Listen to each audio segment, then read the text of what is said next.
Hello and welcome to the Outside Line podcast. I'm Peter. And I'm Emma. And we're here to talk about all the serious and silly aspects of Formula One and other motorsports. So, Emma, did you endure the endurance racing? Shamefully, no, I did not endure the endurance racing. For they only showed 1 hour of it on YouTube. and, and the other one I didn't even know where to watch it, so that was good. Yeah. It was also on YouTube, but yeah. You'd think they would try and capitalise on the fact that like F1 wasn't happening. They would maybe post it a few more places. Yeah, well, I think they were capitalising it in that they were trying to push everyone to the WEC app. Because I had to sign up for something called FIAWEC Plus. ELMS is free on it, but WEC, I think you have to pay. So they were trying to get, were trying to push people into paying for WEC, I guess. Yeah, but ELMS was free on YouTube last season, so I don't know what has changed there. Yeah, well, bit annoying. Because all that means is that people are just going to watch the first hour. Like, no one's actually going to sign up for your stuff. Oh, I did. Yeah, but you're you. You've got a kind of legal obligation to do that. Yeah. But I didn't because I'm me and I don't care. I mean, it doesn't cost any money, just your data. Yeah, exactly. Maybe you'll get spammed with emails, but anyway. I'm sick of being spammed by emails and having my data harvested. I'm done with it. Okay. Anyway, let's start with the weekly noise. So 2 stories that I saw in F1 that maybe we can talk about. First is GP is leaving Red Bull eventually. So he is going to McLaren in 2028. Crazy. Is it crazy? So I'll tell you my theory on this. Good, yes. My theory is that Max has already decided he's retiring. Yeah. And GP has gone, right, well, I am going to look for a job. Or Zach has come calling and said, would you like a job? And he's gone, I'll have to think about it. And he's gone to Max and said, what do you think about this? And Max has said, I'm leaving. So do what you want, mate. Yeah. That's my theory on it. Because I just, they've said so many times that they will only work with each other. And I genuinely think that's true. So I do think Max has sort of decided that he's enough's enough and he's done with it. Regardless of all these like idiot people on Reddit going, ooh, are McLaren gonna take Max? Or ooh, Toto come calling now. Like, no, it's not happening, guys. It's really not. Also, why would McLaren want Max? Who would they get rid of? Well, they've got 2 perfectly good drivers there. They might eventually fall out. They might be. But then why would you bring in, someone who's going to... Yeah, why would you bring in someone who also would also fall out with one of them? Yeah. Doesn't make any sense. Yeah, so, no. I think you're probably right that it does point to Max not being around in 2028. Yeah. In F1. But I could see Max come back a few years after that, once he's kind of lived out his dreams in other types of motorsport.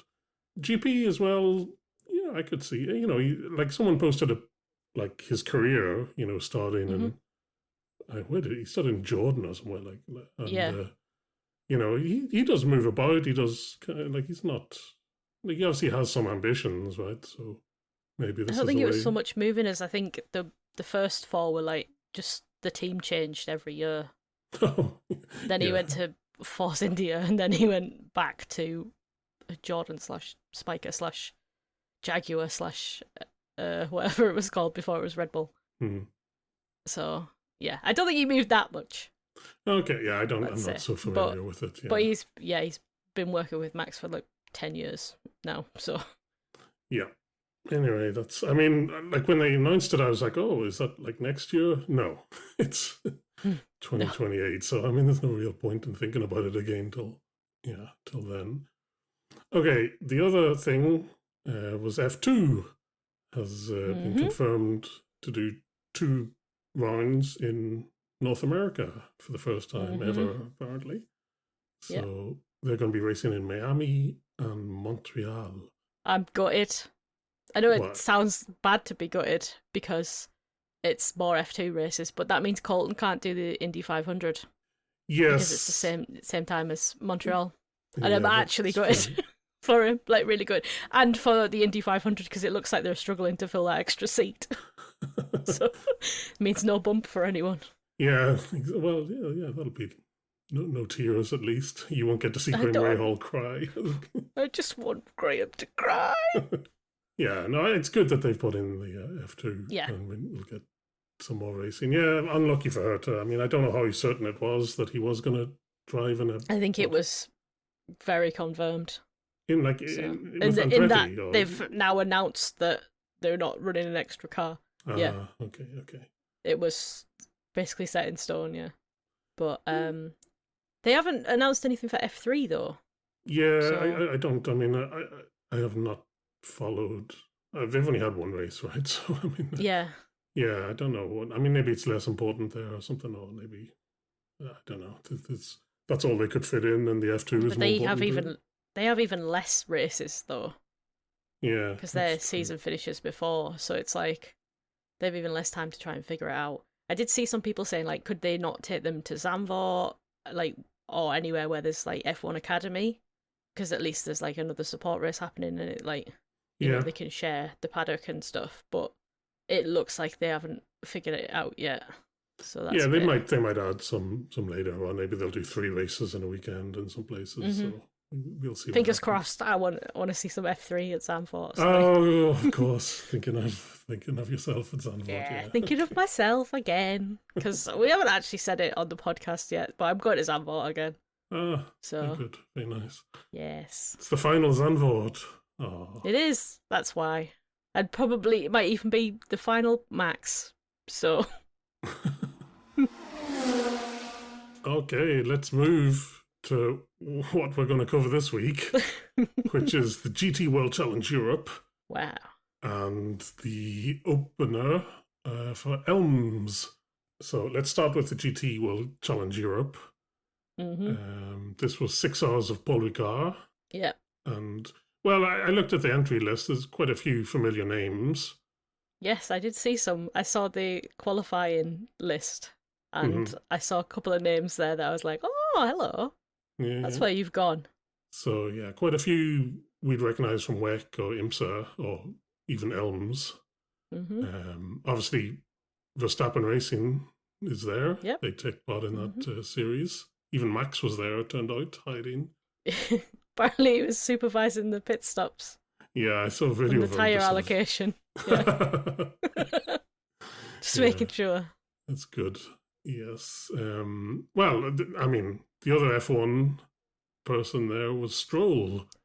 Yeah. Lance Stroll making his debut in the big draw of Lance Stroll. Yeah.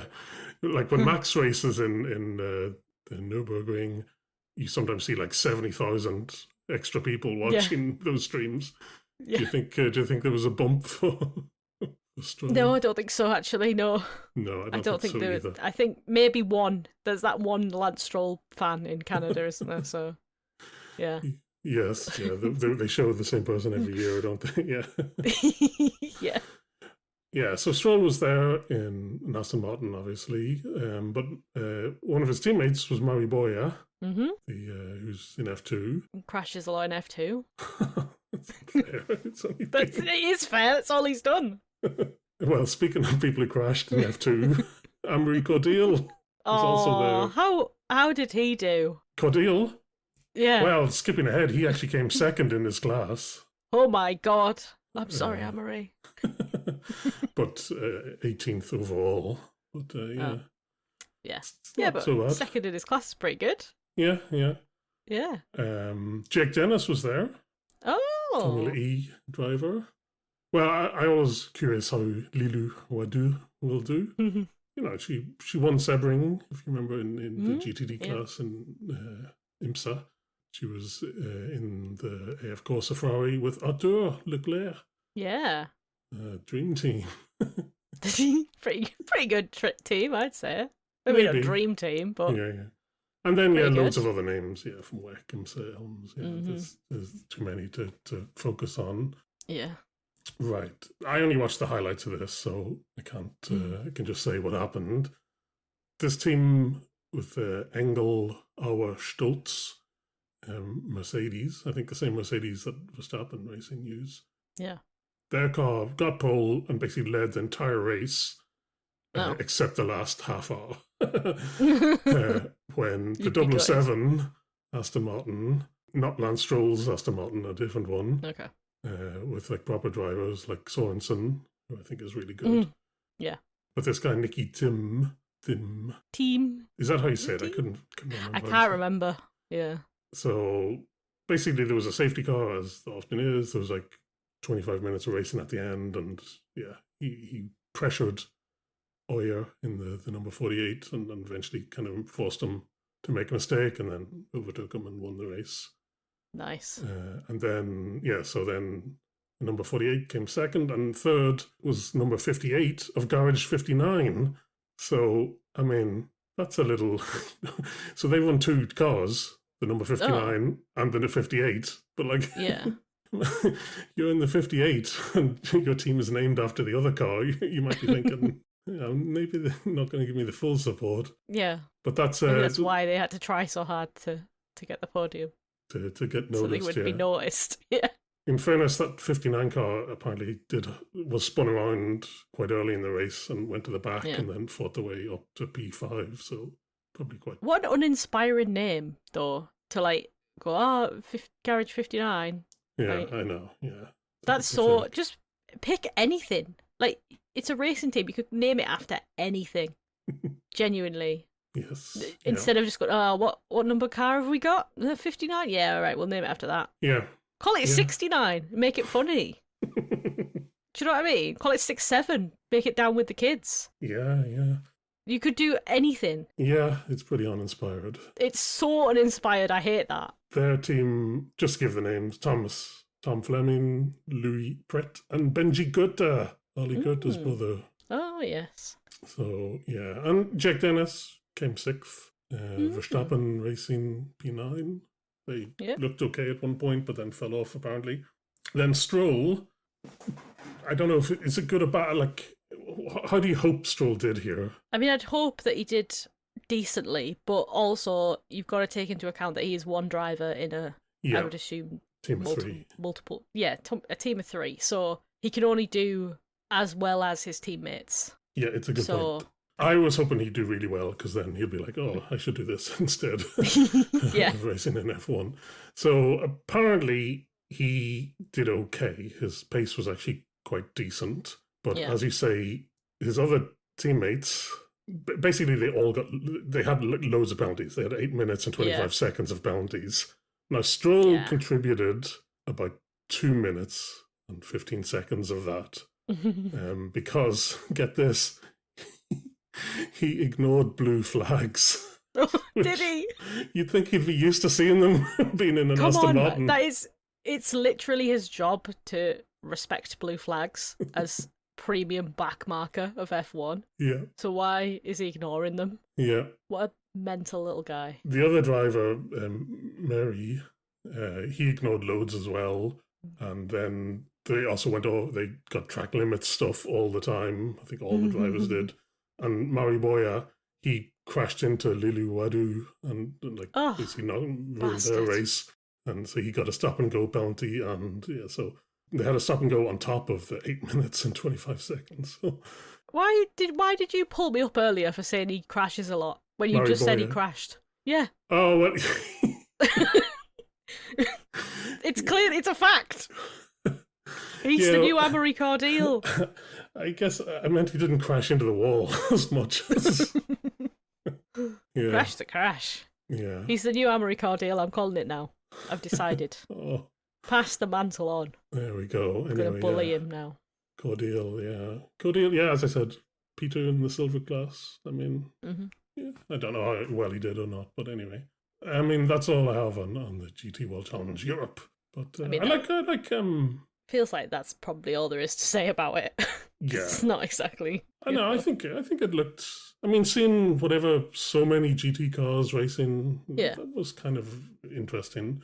Of course, I mean, there was a crash on the opening lap, just because there's so many cars. Yeah, that's a theme, because the same thing happened in ELMS, so... Yes. Anyway, will we move to the European Le Mans series? Yeah, why not? So they had 4 hours of Barcelona. Mm-hmm. Okay, some boring stuff at the start. Rules. So what you have in the ELMS is you have the LMP2 cars, you have the LMP2 Pro Am, Mm-hmm. and then you have the LMGT3.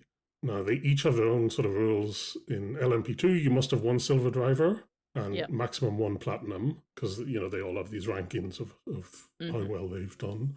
In Pro Am, you must have a bronze and again maximum 1 platinum. In the GT3 cars, you must have a bronze and a maximum of 1 gold or platinum. So it tries to balance all the teams. Yeah. And then basically each driver has a minimum of an hour. They have to do at least an hour out of the 4 hours.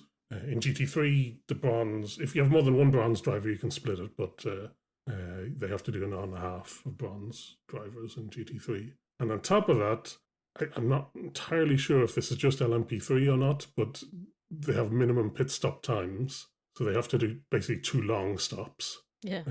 I think this is to stop people doing dangerous stuff during driver changes or something like that. But of course, people find ways around it, because they said in the Asian Le Mans series, basically there was a safety car and everyone pitted and did 2 long stops onto the safety car so that they could just go back to doing them as fast as possible, like fair enough, on the green flags. So. But it's interesting, right, that you have to have this mix of all the different ratings in each team. Right. Let's talk about some familiar names, because there's quite a few here to keep an eye on. Yes, usually is ELMS. Yeah. I think because that GT thing, it was happening the same weekend, I think it was 1 or 2 drivers did both, but generally they had to choose one or the other, because you would have seen, I think, a few more of the GT3 people in ELMS here. Anyway, okay, LMP2, some names I picked out, because as we discussed before, right, it's kind of the way you have to do it to kind of make it interesting. Otherwise, it's too complicated, so you have to sort of pick a few cars to follow. So I picked out, well, just because there was a Fittipaldi there, I was like, oh, let's see how they do. So it was, one of the many. It was Pietro Fittipaldi. Pietro, yes. He had 2 races for Haas, if you remember, following Grosjean's barbecue incident. Then number 18, Jamie Chadwick was in that car. Number 22, there's this guy called Peebles. Peebles? I only pick him out because I like the name Peebles. I think it's funny. But he turned out to be really important for the race, so it was good. Oh. Good choice. Number 24 in LMP2, Jack Doohan. Oh, yeah. He's actually doing some races this year. He's actually doing a race. And number 25, Jack Hughes. Oh. It's like... that's where he went. Yeah, exactly. That's where he went. So we had Jake Dennis and Jake Hughes, Crazy. both former. Jake Dennis is still in Formula E. Is he? Whoops. Anyway. Yeah, at least in the neon-coloured car. In the Pro-Am had some interesting people as well. Fiocco. Oh, yeah. I always keep an eye on him because he seems to be really good at everything. And for some reason, he was doing the LMP2, because normally he does the hypercar or he does the GTs. But yeah, he was doing that. Dorian Pin was in the number 30 car alongside Richard Verschoor. They were teammates. Crazy. Yeah. That is a weird one. You get some weird ones. The same Megatunov, he was there. And then, what's his name? Trulli, the son of Jarno Trulli, was there. Oh, yeah. He was... nepotism. Yeah, of course. Bloody nepotism again. Then I'm going to skip LMP3 because I didn't recognize anybody, which maybe is something I'll have to work on. But I think it's because, if you follow F2 and if you follow F1, right, the kind of the feeder series for that, most of those people, like if they make it to F2, they're already at sort of gold level and they don't need to do LMP3. The people in LMP3 are people who've kind of come up through the other path, which is, never doing the single seaters and just doing like racing, like just Ginetta juniors and stuff and sports cars. So I didn't recognize anybody there. And in the GT3, Well, one or two names you'd recognise, but also the number 99, Spike the Dragon car. Yes. That's always a good one to follow. Yes, I did see it. Okay, well, qualifying, whatever, the car number 34 got pole. It's interesting because it only has 2 drivers, whereas all the other ones have 3 drivers, so they're like trying a different strategy. Weird. In LMP2 Pro-Am, it was the number 30 car, which is Dorian Pan and Richard Verschure's car, but it was the other driver racing it, so didn't matter. Right. The race itself, okay, here we go. Race starts, and of course, crashes. Yes, lots of crashes. So, big crash in LMP2. This would be like turn 3 they managed to get to before basically this number 9 car spins, and the number 47 car basically can't see, just sees a sort of chaos in front of them and just straight into the side of them. Yeah. Big crash. Ouch. And then... Yeah, I don't like seeing if they go into the side because it is so scary. Yeah, it's like, way more dangerous. That's where the driver is. Yeah. Yeah. So, like, I mean, hopefully it was on the sort of the empty side and not on the actual driver's side. I never really paid much attention what side it was on. But... Yeah, I can't remember. I think it would have been... I think it was the empty side, wasn't it? Yeah, because they also drive on the other side of the road, so the steering wheels... Anyway, I can't think. And then, the number 27 also crashed into the back of the car who crashed into the back of number 9. So, big carnage there. And then on LMP3, basically, one of the cars gets on the curbs and brakes, and that just... They just immediately spin if they do that. And so they spun around, they collected one car and crashed into some other car as well. So really bad. So we had like 10 seconds of racing maybe in the LMP2, and then it's a red flag when they clean this up. But it did mean, whatever the way the rules work, they were like, yeah, okay, the red flag wasn't for long enough, so we're still going to do the full 4 hours of racing. So they just froze the clock. Race restarts. We see Chadwick fighting with her stable mate. Yeah, they both drive for this IDEC team. That was fun to see Chadwick elbows out. It was good. And then there's Peebles, little Peebles. He's on a charge. He is like really cutting his way. Like he started like in 5th or something, right? So okay, it's not that much of a charge, but he basically fights his way up till he's fighting for first with this guy Bijo Garg. It's an American guy apparently. Oh yeah. So Peebles is there. It's good. Oh, and then there was another car actually up with them. This number 43, sort of green and yellow car, but they had some problems, so they fell off to the back. No. At the same time in GT3, for some reason, the rules are such that basically everyone has to start with their bronze driver, or they all want to start with their bronze driver, except the number 51 car, also AF Corsa, had David Arrigon, who he pops up in Le Mans. You'd see his name and stuff. He's a platinum driver, and I think because they failed to qualify, so like they had problems, so that. Anyway, the rules are different for them, so they ran the platinum driver, and so he's just like he's starting from the back basically. And he's just slicing through these bronze drivers. it's like a computer game, yeah, pretty much. Well, it really showed you the difference between platinum and bronze. So he basically gets into the lead, but of course, later they're going to have to use their bronze driver later when everybody else will have a higher rank. So anyway. The other thing I wanted to say is that, like, normally you don't see the LMP3 cars, right, because they don't take part in WEC. And so I'd not really looked at them that much before. And they're like the evolutionary missing link between the LMP2 cars and the GT3 cars.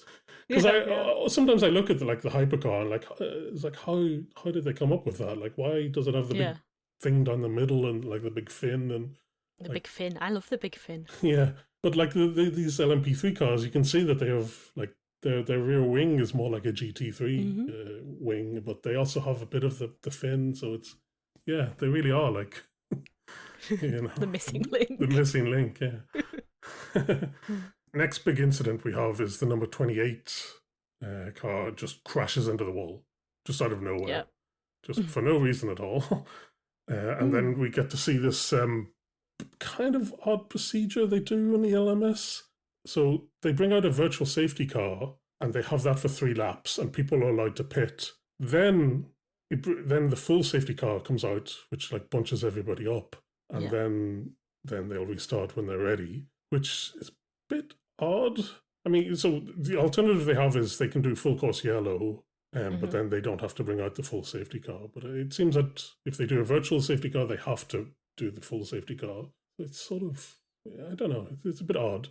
But I do like that they have this sort of computerized countdown where like they always have this, the race director is this angry guy, like I don't know who it is, but it's the same guy in most races. Yeah, it's I know his name, but it's not in my head right now, but I know who he is. Yeah, you would hear him in like probably in Le Mans or probably in WEC and stuff. Yeah. He's very grumpy. There's one bit later when this number 59 car got stuck in the gravel, and then the race director was like shouting at them. Was like, "You have to move, like number 59. Please move now." Like, yeah, he does it all the time. I love it. And he comes on the thing and he's like, "All drivers, make sure you do this now." And you're like, "Oh," or like he'll proper have a go at people for like if they break a rule or something. He'll tell them. It's great. Yeah, it is really good. Yes. Yeah, they have the robot woman as well. The robot woman, yeah. So it's like it goes going VSE and 10, 9, 8. It's funny. Yeah. It's good. Could do with that with Formula E, and then people might actually pay attention when you need to. Poor Pepe Marti would know when to brake. Yeah. Yeah. Not poor Pepe Marti. Him. He said a slur. Remember? Oh yeah, I forgot. Yeah. He's cancelled, remember? Yeah, I can't keep track of. I mean, he's in the team, right, where they all should all be cancelled. So, no, Dan will never be cancelled. Dan's uncancelable. Okay, right. What is happening next? Oh yeah. Well, speaking of that race director, he had a great line where during one of the safety cars, he was like, "Please do not ask for blue flags. It is disrespectful to the other drivers to ask for blue flags at this stage." Oh, I thought that was good. He's right though. Yeah, he is right. But yeah, that's funny. Right, what is happening in the race? Oh yeah, well, there's this car, this number 37 car, right? And there's a guy called Ian Aguilera. Where do you think he's from? Spain. No, he's from the UK. Oh, right, okay. Anyway, it turns out he's a little baby, so they eventually interview him, and he's like he's just a baby teenager. Just a small boy. Just a small boy, yeah.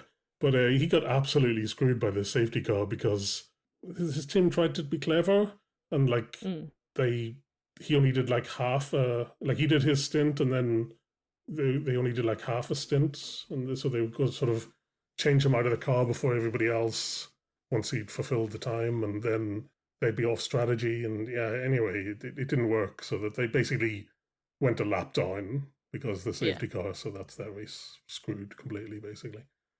They tried to unlap themselves later, and they were so far behind it didn't work. So,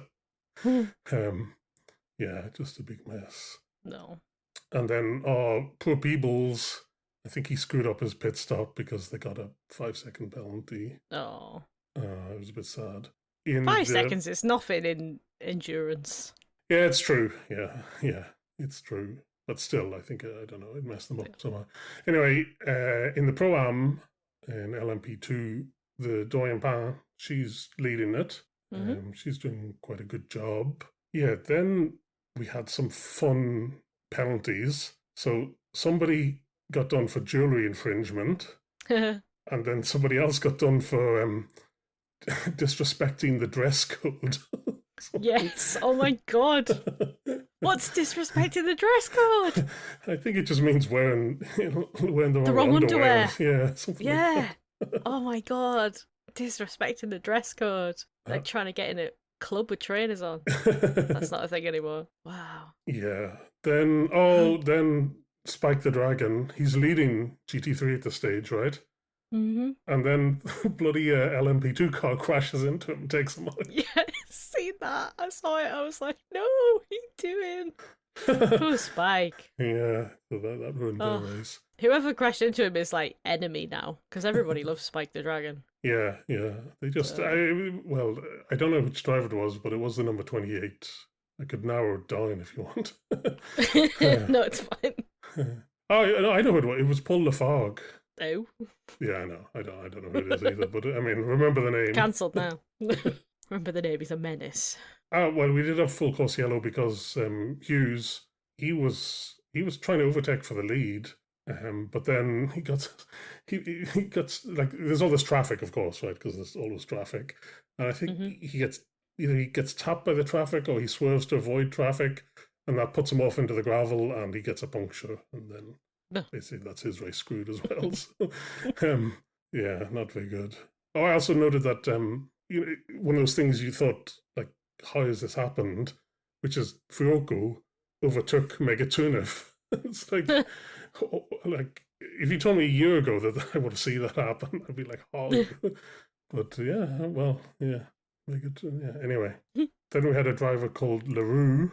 Turned out not to be bulletproof because number 86 was in for the kill. Oh my god, what timely references. Anyway, they got spun out. Right, in the Pro-Am, this number 30 car, driven by Jakobsen, there was a long discussion from the commentators about Danish drivers because there was a guy called Matt Jensen. So there's a driver called Matt Jansen, but this guy was called like Matt Jensen or something, right?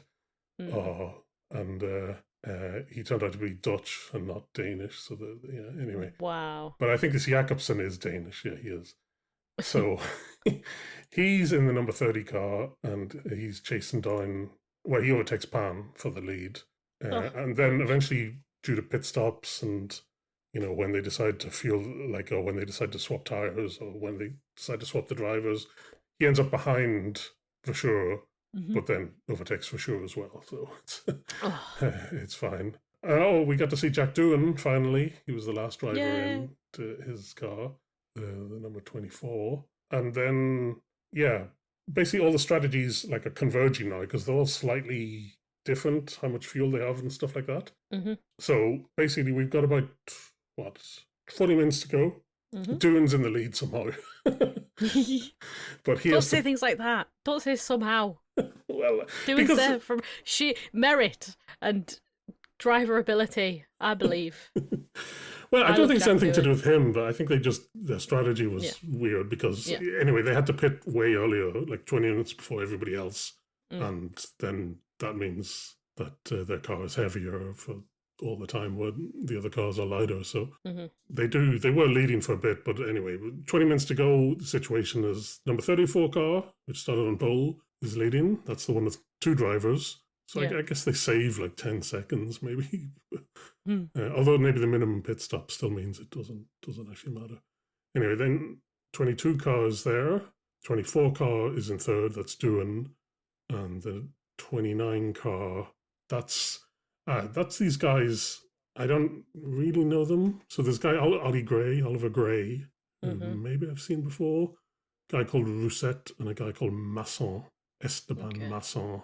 So they did something interesting where they only changed, like none of the other teams basically changed the tires during the last pit. Yeah.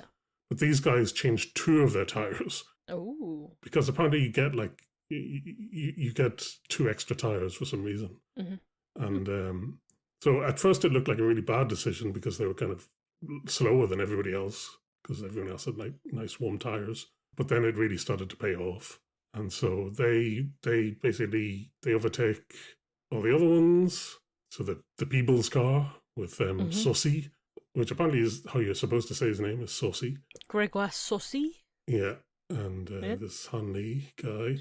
And then, Jack Doohan, turned out he had a 10-second penalty from the pit stop. So Jack. He's not in it. But it was really exciting because you had these four cars all within like a second of each other. So we did get a good end for the last 20 minutes. Yeah. Oh, well, Doohan, as well as that penalty, sorry, that's not what did for me. It turned out his suspension failed. No! Apparently they got clipped earlier in the race and then it just, He's another one in contention for like most unluckiest driver, I think. Yeah, it could be. He does limp home. I think he eventually comes like seventh or something. Like so, it's Oh, not so bad. But yeah, yeah, basically his but car was like still. scraping along the ground near the end. Ugh, So that's him.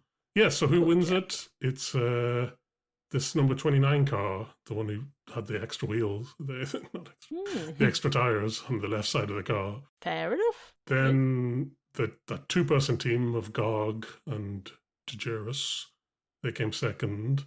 And Mm-hmm. Peebles and Peebles. Saucy and Hanley, Benjamin Hanley, they came third. Hmm. In LMP2 Pro Am, yes, it was that Jakobsen guy got the lead and Mm-hmm. won. Actually, that's Enzo Trudy's car, so Oh yeah. that was good. Yeah, Dorian Pan, I think she got a penalty, like 10-second penalty during the pit stop, so I think that Ugh. brought her down. Well, she wasn't in at the end. For sure was in at the end. And I think Fuoco basically overtook them just before the end, Yeah. maybe because they had this penalty to serve. Anyway, so it was the number 83 car with Baroda, Vaxivira, and Fuoco came second. And then we've got the Roda Vishur Pan car in Mm-hmm. third. So pretty good for Yeah. Dorian Pan's debut. Debut in LMP2. She was in the GT3 class She was. Yeah. previously. For LMP3, I'll tell you who won it, but I don't recognize any of them. Jose Fernandez Cotella, Sure. Yeah. Alvise Rodella.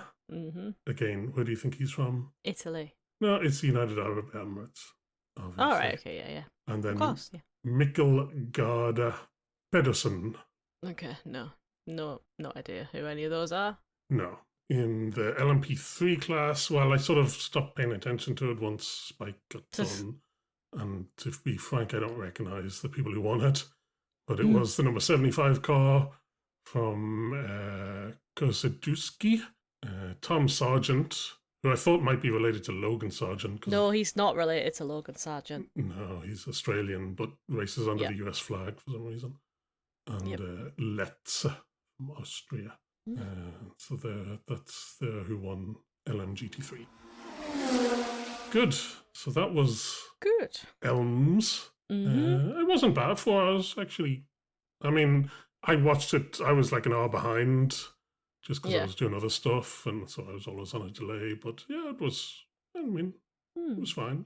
Yeah, I just watched the highlights, and to be honest, I got as much out of it, the highlights reel, than I would have out of 4 hours of racing, I think. So Yeah, well, again, we've discussed, right, endurance racing that you kind of just have to hold it on in the background and kind of yeah, look over if when anything something's happens, happening. And, there was, during the race, you do get these little battles for a couple of yeah, laps between them. Like, they're sort of inconsequential for the end, but they're still fun to watch.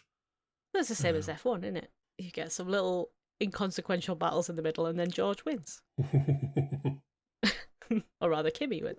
Kimmy wins, yeah. Let's hope Yeah, that continues.